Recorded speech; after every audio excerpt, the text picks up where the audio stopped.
নববর্ষকে স্বাগত জানাতে বর্ণিল রঙে রঙিন হয়েছে রাজধানীর সুউচ্চ দালানগুলো।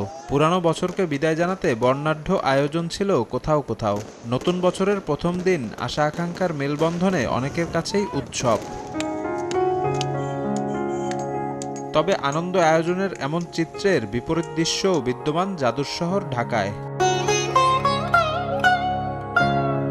৫ সদস্যর পরিবার আব্দুল বাতেনের রাজধানীর ফার্মগেট এলাকায় রাস্তার পাশে ফুল বিক্রি করে সংসার চালান তিনি। বছরের প্রথম দিনের আলাদা অনুভূতি নেই তার। যেদিন সব ফুল বিক্রি হয় সেদিনই তার উৎসব। আমাকে নতুন বছরে কি আর পুরান বছরকে দুগা ডাল ভাত খাইতে লিয়েছে আমাকে আর নতুন বছর লাগে। যাদের কাছে দিনে দুবেলা দুমুঠো ভাতই পরম পাওয়া, তাদের কাছে বছরের সব দিনই সমান। কিছুটা কম দামে খাদ্যপণ্য সংগ্রহে তাই টিসিবির লাইনে রোজকার সংগ্রাম।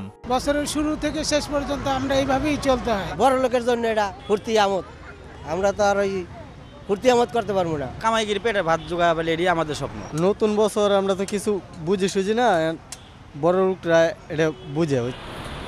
তবে নিজেদের কথা চিন্তা না করলেও নিম্ন ও স্বল্প আয়ের এই মানুষগুলো নতুন বছরে কামনা করেন দেশ ও দশের মঙ্গল।